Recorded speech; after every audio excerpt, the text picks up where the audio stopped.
अस्सलाम वालेकुम dear students, एक और वीडियो के साथ ब्रेक इवन की मैं हाजिर हूँ। शरीफ तबानी मेरा नाम है एंड तबानी स्कूल ऑफ अकाउंटेंसी। मैं I am also one of the faculty member. ये इस सीरीज़ की जो है वो ब्रेक इवन की ये तीसरा सवाल है। दो सवाल मैंने जो आपको इससे पहले करवाया था, एक सिंगल प्रोडक्ट का और एक मैंने आपसे करवाया था मल्टीपल प्रोडक्ट का। ठीक है ना। तो बेसिक मल्टीपल और सिंगल प्रोडक्ट का तो मेरा कॉन्सेप्ट वहाँ पे क्लियर हो गया। ये मैंने एक जनरल सवाल बनाया हुआ है जो कि मैंने ऑब्जर्व किया हुआ है कि ये बहुत सारे टॉपिक के अंदर, डिसीजन मेकिंग के अंदर, टारगेटेड प्रॉफिट के अंदर, ब्रेक इवन के अंदर और बहुत सारे और सवालात के अंदर जो है जनरल कॉन्सेप्ट ये यूज़ हो रहा था। तो मैंने कहा कि आपको क्विक रेफरेंस के लिए जो है ये एक सवाल करवा दूँ, ताकि अगर कोई जनरल क्वेश्चन अगर इस किस्म का अगर आ जाता है तो आप उसको बहुत आसानी से तो आप अटेम्प्ट कर सकें। ठीक है ना। इसमें ब्रेक इवन के ही चैप्टर के अंदर है ये, लेकिन ब्रेक इवन को मैं स्पेसिफिकली नहीं कहूँगा कि ये ब्रेक इवन का, ये जनरल टाइप का क्वेश्चन है। तो थोड़ी सी लर्निंग होगी, ज़्यादा लर्निंग इसमें शायद ना हो सके, लेकिन ऑब्जेक्टिव मेरा ये है कि ये बहुत सारे सवाल के अंदर जो है ये कॉन्सेप्ट अगर आप अप्लाई कर सकेंगे तो आपकी इस एग्ज़ाम में स्पीड जो है वो बहुत तेज़ हो जाएगी। ठीक है। तो इस वजह से मैंने ये सवाल पिक किया हुआ है और देखते हैं, लेट अस सी। तो मैंने इसका लर्निंग आउटकम जो है वो यहाँ पे लिख दिया है कि सिंगल प्रोडक्ट है। नंबर 2, जो मुझे किसी और सवाल के अंदर ब्रेक इवन के और दूसरे सवालात के अंदर जो चीज़ नहीं मिली और जो सिर्फ मुझे इस सवाल के अंदर मिलती है वो है एप्लीकेशन ऑफ गारंटीड पे। बहुत मुश्किल नहीं है, लेकिन बहरहाल क्योंकि पहली दफ़ा आता है, कुछ बच्चों से अप्लाई हो पाता है, कुछ से नहीं अप्लाई हो पाता। अगर एक दफ़ा आपकी नज़र से गुजरा हुआ हो, एम्फेसाइज किया हुआ हो, तो एग्ज़ाम में आपकी स्पीड जो है वो अच्छी भी हो जाएगी और एक्यूरेसी भी हो जाएगी। तो एक एरिया और ये है। 10 कंप्यूटेशन ऑफ फिक्स और वेरिएबल बहुत मुश्किल नहीं है, ये थोड़ा सा उसने काम किया हुआ है, तो एक दफ़ा नज़र से गुजर जाए। और फिर इसके बाद ये बात जो है ना, कभी कभी कुछ बच्चों को समझ में नहीं आती। मैं भी आपसे पूछूंगा सवाल और थोड़ा सा आप मुझे उसका जवाब दीजिएगा जब मैं सवाल करवा रहा हूँ। तो allocation of capacity into the period, तो जो हमारी जो फिक्स कॉस्ट जो होगी और कैपेसिटी जो होगी वो कैसे हम डिस्ट्रीब्यूट करेंगे, तो वो अभी हम इस सवाल से देखते हैं। तो ये सवाल है हमारा। अगर आप इसको थोड़ा सा मैं जूम कर दूं तो आपको शायद पढ़ने में जो है वो आसानी हो जाएगी, क्योंकि मैंने पिछले सवाल में देखा था तो थोड़ा सा पढ़ने में डिफ़िकल्टी हो रही थी। तो अब ये बिल्कुल परफेक्ट हो गया। अच्छा, क्या कहता है सवाल? ये सवाल कहता है कि zodiac limited ZL produces again single product and has a maximum production capacity of 300,000 units per annum. The following information pertains to ZL estimated cost of production. Direct material per unit, direct labour, ये है आपकी, जो मैं आपसे कह रहा हूँ, ये है जो आपकी क्या कह रहा है वो, कि डायरेक्ट लेबर जो है वो 8 रुपये पर यूनिट है। However based on the guaranteed wage the minimum total cost of labour is 1,50,000 per month. पर देखें, बहुत बहुत कॉमन मिस्टेक जो होती है ना वो ये होती है कि हम इसको एम्फेसाइज नहीं करते। क्या है? पर मंथ है। ठीक है। तो जो एम्फेसाइज करने वाली बात होती है ना, तो जब रीडिंग कर रहे होते हैं तो उसको अंडरलाइन एग्जाम में ज़रूर कर लिया करें। तो अच्छा, वेरिएबल ओवरहेड जो है वो पर यूनिट 5 रुपये 6 रुपये दिया हुआ है। सेमी वेरिएबल जो है वो उसको भी हम डिस्कस कर लेंगे। अच्छा, और फिक्स ओवरहेड जो है वो आपके पास दिया हुआ है। तो सेमी वेरिएबल और फिक्स और वेरिएबल तो आपको बस दिया हुआ है। सेमी वेरिएबल की बात करेंगे, मुश्किल नहीं है, सिर्फ एक दफ़ा नज़र से गुजारना है। फिर इसके बाद during the first 5 months of operation ZL utilises 70% of its production capacity. However it is expected to utilise 92% capacity during the remaining 7 months। थोड़ा सा इसको तवज्जो के साथ देख लेंगे। तो और ठीक है, अगर आप खुद से करने बैठेंगे ना तो अच्छा, आप मुझे बताइए कि हमारे पास 3 लाख की कैपेसिटी है। चले मैं आता हूँ वहाँ पे, फिर आपसे कैलकुलेट कराता हूँ। And actual selling price is 34 rupees. अच्छा, फिर क्या कहता है? Compute selling price, this is very important. अब ये फॉर्मूला बेस्ड नहीं होगा ये कैलकुलेशन, क्योंकि जब भी सेलिंग प्राइस मालूम करेगा तो हमेशा से आपको रिवर्स बैक करना पड़ता है। ठीक है ना। प्रॉफिट को कॉस्ट में ऐड करके फिर हमारी सेल्स निकलती है और फिर सेल्स को नंबर ऑफ यूनिट से डिवाइड करते हैं। स्टूडेंट्स क्या करते हैं, वो ब्रेक इवन फार्मूला के ब्रेक इवन फार्मूले से आपकी सेल्स की अमाउंट आती है, सेलिंग प्राइस कभी भी नहीं आती, सेल्स की अमाउंट आती है, सेलिंग प्राइस नहीं आती, ठीक है ना। तो इसको हमने रिवर्स बैक और ये एक्सेप्शंस जो है, तो यहाँ पे क्या कह रहा है कि compute selling price per unit which should be charge by ZL for the remaining 7 months to earn a profit. हाँ देखें, टू अर्न अ प्रॉफिट, तो ये अगले 7 महीने का प्रॉफिट है या टोटल प्रॉफिट है। अब आप इसको गौर से ना पढ़े तो to earn a total profit, अब टोटल प्रॉफिट को मैं क्या समझूं, 7 महीने का नहीं, क्या लिखा हुआ है, to earn a total profit of 936,000 for the year. ये जो है ना थोड़ी सी रीडिंग करना आपको चाहिए और आपको आना चाहिए, ठीक है। चले आइए, सबसे पहला मेरा आपसे सवाल ये है कि ये जो आपके पास जो टोटल प्रोडक्शन है 3 लाख और 3 लाख की total number of units per annum है, तो 5 महीने की मेरी प्रोडक्शन कितनी होगी और 3 महीने की प्रोडक्शन कितनी होगी, अगर आप क्विकली कैलकुलेटर पे कर लें। मैंने कुछ कैलकुलेशंस यहाँ पे की हुई है ताकि आपका रिकॉर्डिंग टाइम जो है वो कम से कम इसके लिए लगे और आपका एग्ज़ाम में जो है वो ऑब्जेक्टिव अचीव हो जाए, कि आपकी लर्निंग हो जाए, बजाय इसके कि मैं यहाँ पे आपके सामने कैलकुलेट करता रहूँ हर फिगर को। तो यहाँ पे भी पिछले सवाल में मैंने कैलकुलेशंस इसलिए की थी कि वो ज़रा इंपॉर्टेंट सवाल था और उसका ऑब्जेक्टिव डिफरेंट था। इसका ऑब्जेक्टिव ये है कि आपकी नज़र से ये सवाल गुजारना है, तो कुछ कैलकुलेशंस मैंने की हुई हैं। तो 3 लाख यूनिट्स जो है आपके पास पर एनम में, पहले 5 महीने की और 7 महीने की नंबर ऑफ़ यूनिट्स मुझे आप बताइए कि कितने होंगे, ठीक है। तो क्या कहता है वो ये कह रहा है कि नंबर ऑफ़ यूनिट्स जो है वो जो यहाँ पे वो कह रहा था कि पहले पीरियड के अंदर जो है तो 5 महीने का जो वो आएगा तो 3 lakh divide by 12 multiply bye 5, उसके ऊपर जो है वो 70% आप अप्लाई करोगे तो number of units to be sold in 5 months, and accordingly 3 lakh divided by 12 multiply by 7 into 92%, तो ये आपके पास नंबर ऑफ यूनिट्स, तो ये मैंने कैलकुलेशन भी की हुई है। इसको थोड़ा सा हम अगर जूम आउट कर दें तो यहाँ से आप देखें तो कैपेसिटी जो है, कैपेसिटी यूटिलाइजेशन जो है 70% और 92% है, ठीक है, पहले 5 महीने में, first 5 months and last 7 months, और देयरफॉर प्रोडक्शन जो है वो 3 लाख रुपए पर एनम की है और 5 divide by 12 into 70%, 3 lakh 7 divide by 12 into 92%, तो ये हमारी प्रोडक्शन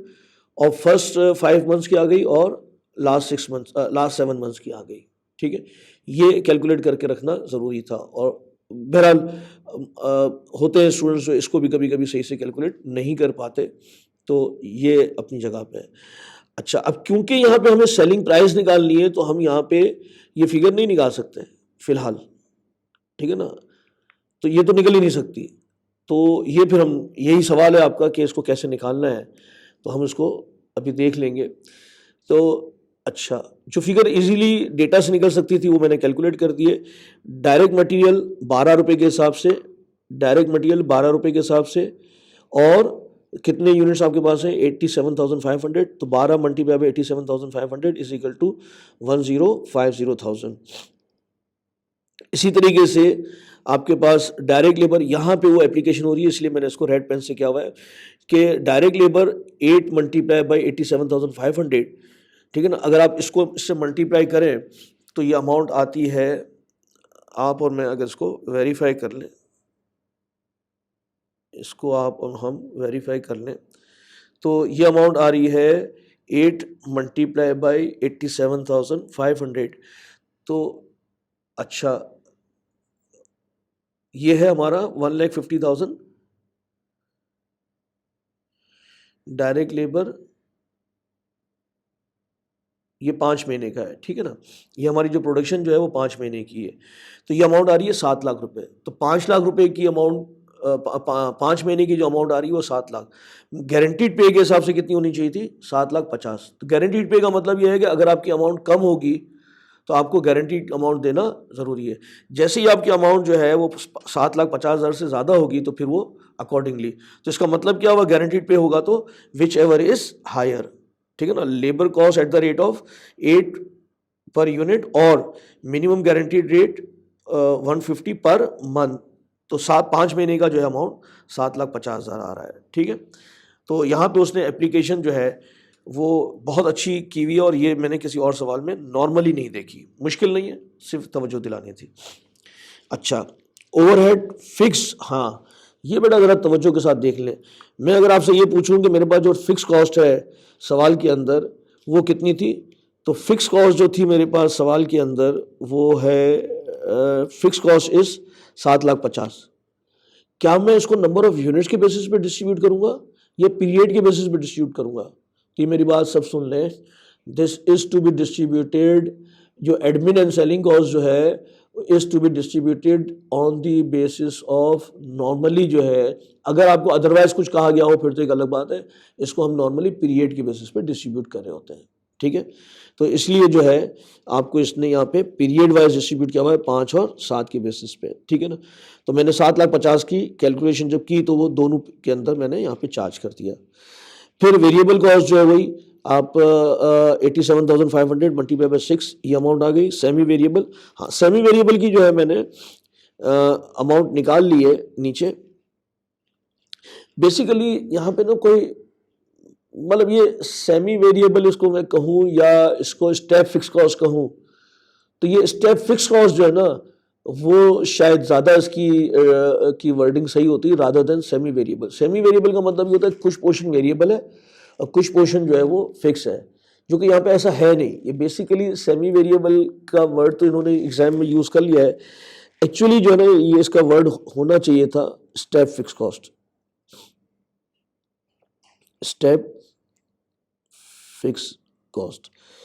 तो सवाल की लॉजिक के हिसाब से जो है ये इसकी जो वर्डिंग बनती है वो स्टेप फिक्स कॉस्ट है। अच्छा, इसको कैसे कैलकुलेट करना है, तो मैंने पहले तो मैं आपको सवाल पढ़वा दूं, सॉरी सवाल का ये एरिया मैं पढ़वा देता हूँ और फिर इसके बाद हम इसकी कैलकुलेशन की तरफ जाते हैं। मैंने कहा था ये मुश्किल नहीं है लेकिन एक दफ़ा नज़र से गुजार लें। क्या कहता है सवाल के अंदर, वो कह रहा है कि semi variable overhead is 4,50,000 per annum up to 55%। Step fix cost में भी होता है एक लेवल तक जो है वो सेम होता है, उसके बाद जो है वो एक साथ बढ़ता है और फिर इसके बाद वो सेम होता है और फिर वो, तो स्टेप फिक्स कॉस्ट के अंदर नॉर्मली जो है तो वो कह रहा है कि 55% तक सेम होगा, फिर इसके बाद 20% बढ़ेगा, 55% जो है तक वो सेम होगा, फिर 20% बढ़ेगा और 20% जो है वो कह रहा है कि is estimated to increase additional amount 1,80,000, तो 1,80,000 रुपये जो है वो ऐड होगा अप टू 20% तक। तो इसका मतलब है कि अप टू 75% तक जो है वो आपकी कॉस्ट ये कितनी थी इनिशियली 4,50,000 थी, ठीक है ना, उसमें 1,80,000 ऐड हो जाएगा। फिर कहता है कि फिर आपका ये इंक्रीज होगा और ये नेक्स्ट 20% तक, ठीक है ना, और उसमें इस अमाउंट के अंदर 1,80,000 रुपये और ऐड हो जाएंगे, ठीक है। तो इसका मतलब है कि नेक्स्ट 20 तो ये हो जाएगा 95% तक, ठीक है ना। तो इसीलिए मैं कह रहा हूँ कि ये स्टेप फिक्स कॉस्ट का वर्ड ज़्यादा बेहतर नज़र आ रहा है रादर देन सेमी वेरिएबल। तो हम उसको निकाल लेते हैं, आइए। तो सेमी वेरिएबल या स्टेप फिक्स कॉस्ट जो है उसकी कैलकुलेशन मैंने यहाँ पे आपके लिए कर दी है। जैसा अभी मैंने आपको समझाया था, दोबारा देख लें कि अप टू 55% 4,50,000 रुपये, फिर 20% इसमें हमने ऐड किया तो 75% हो गई, उसमें 1,50,000 रुपये मैंने ऐड कर दिया इस अमाउंट के अंदर, तो टोटल हो गई 630,000। फिर 20% और ऐड कर दिया तो अप टू 95% और 1,50,000 रुपये इसके अंदर और ऐड कर दूंगा तो ये अमाउंट 8,10,000 हो गई। तो अप टू 55% 450 अप टू 630 ये आ गया और 95% तक जो है अप टू वो 8,10,000। अच्छा, हम किस कैपेसिटी पे काम कर रहे हैं?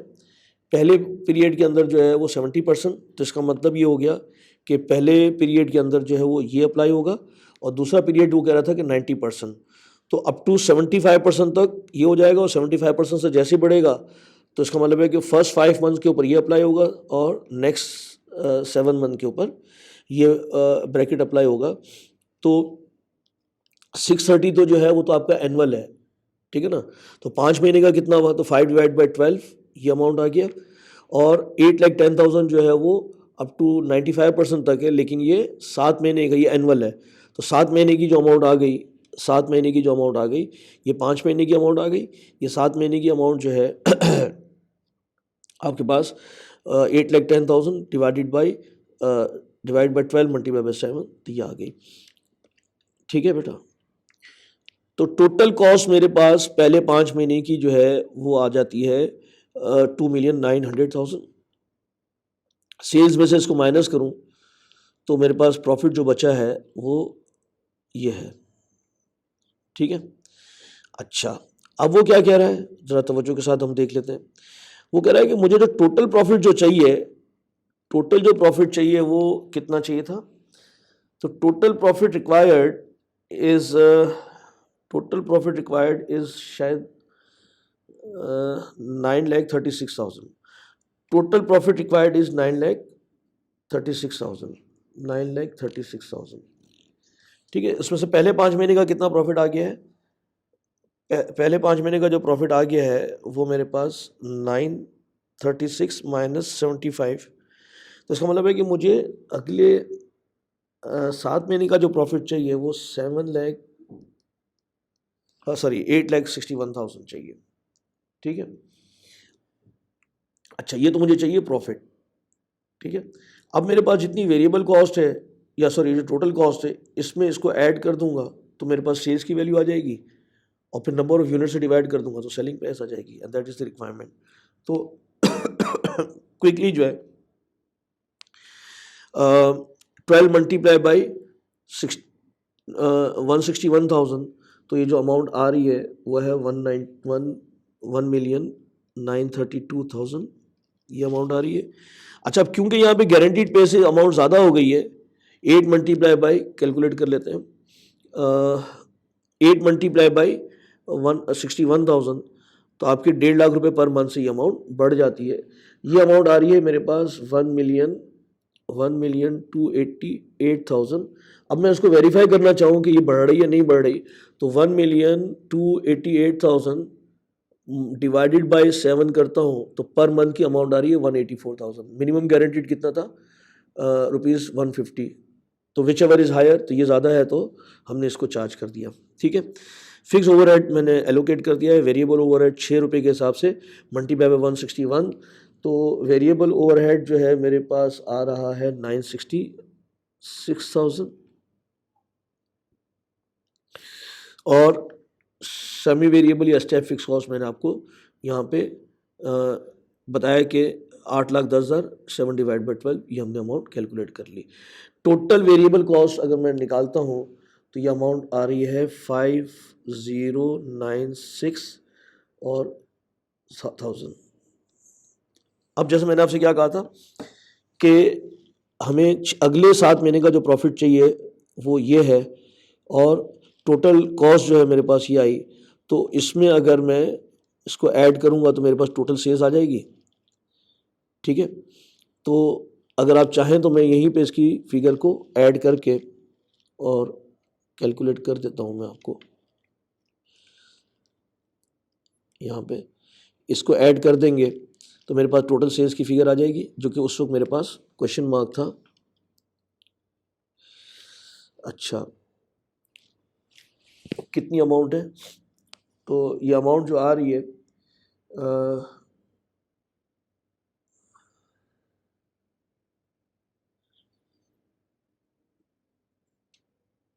तो ये अमाउंट अगर आप ऐड कर दें तो 5096 कर देते हैं, ये अमाउंट आ रही है 861 प्लस 5096, तो टोटल सेल्स की जो फिगर आ रही है वो है 5,957,000। ठीक है, अब क्योंकि इसकी रिक्वायरमेंट है कि इसकी सेलिंग प्राइस क्या होगी, तो मैं इसको अगर अलग से निकाल के बता दूं देयरफॉर, तो ज़रा सा आंसर जो है देयरफॉर सेलिंग, मैं इसको ऊपर भी कैलकुलेट कर सकता था, therefore selling price for last 6 month 6 months is equal to, जो सेल्स की फिगर आई है वो 5,957,000 डिवाइडेड बाय जो नंबर ऑफ यूनिट्स हम बेच रहे हैं वो गालिबन 161,000 यूनिट्स हैं। तो इससे इसको डिवाइड करूँगा तो डिवाइड बाय 161, तो ये आपके पास 37 रुपीज़ इसकी अमाउंट आनी चाहिए। ठीक है, तो इसकी अमाउंट जो है वो 37 रुपीज़ पर यूनिट की अमाउंट आ गई। देखें रिक्वायरमेंट हमारी फुलफिल होती है कि नहीं।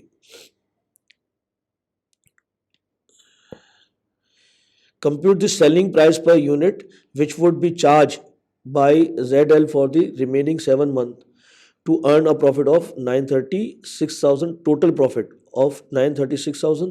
तो हमने टोटल प्रॉफिट में से for the year, for 7 month नहीं कह रहा, फॉर द ईयर, तो हमने 936 में से 75,000 जो हमने पहले 5 महीने का अर्न कर लिया था वो माइनस करके, तो वो हमारा रिमेनिंग 7 महीने का वो हमने कैलकुलेट करके कर दिया। तो आई होप कि मैंने कहा था कि इसमें कोई बहुत ज़्यादा वो नहीं है, लेकिन क्योंकि इस किस्म की वर्किंग जो है मैंने देखा है कि बहुत सारे टॉपिक में जो है वो आती है, तो इसलिए मैंने ये सवाल को पिक कर लिया था। और क्योंकि हमने इसको क्लास में किया भी नहीं था तो मैंने कहा कि एक दफ़ा ये हो जाएगा।